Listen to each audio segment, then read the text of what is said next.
violence also increased by 5%. Police Minister Bheki Cele says the police will turn the situation around. Joining me now for some analysis on the somber numbers is Lizette Lancaster from the Crime and Justice Information Hub at the Institute of Security Studies. Good afternoon to you and thank you so much for joining us. Good afternoon. Now let's just start with your reaction to the latest statistics that were released. What stood out most for you?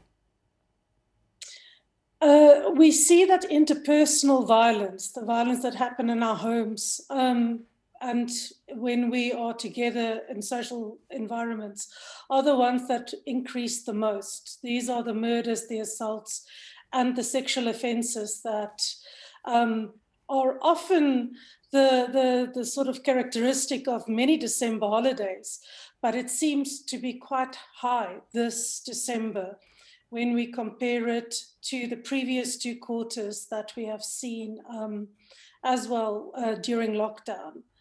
And it shows us that we are not getting a handle on our violent nature, if I can say it like that.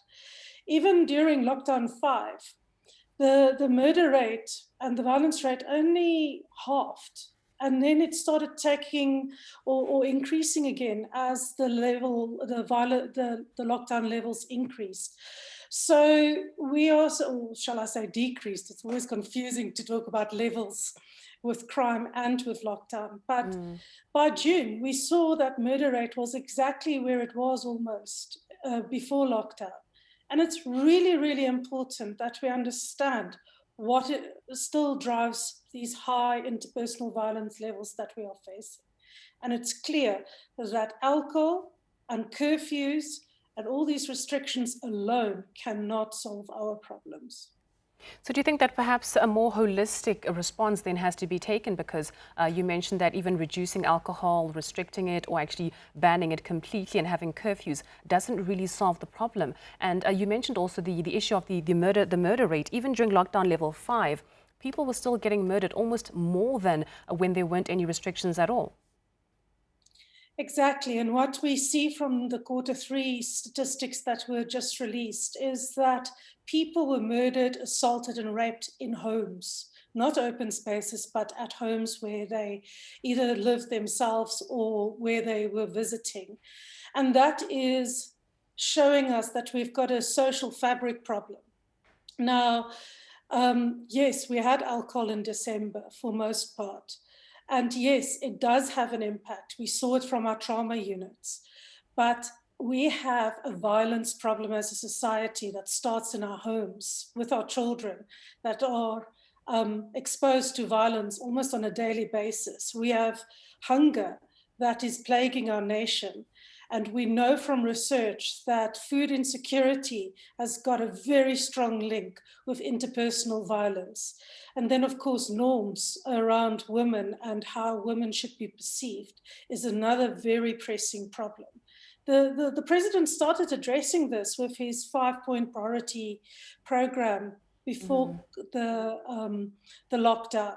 But of course, we know that a lot of the funds were derailed and that it is a very difficult thing to grasp and to manage during a lockdown.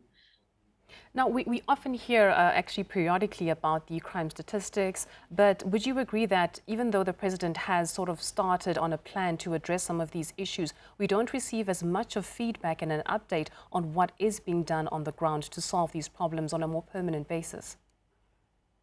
Yes, of course, and we understand it from the past year. It's been a difficult one, but it is clear that we do need far more and greater effort on the ground at grassroots levels. You know, we can have all the plans in the world, and we've had these plans for 30-odd years. We have seen very similar types of policies and strategies being implemented even in the late 90s, when this was first identified as a problem.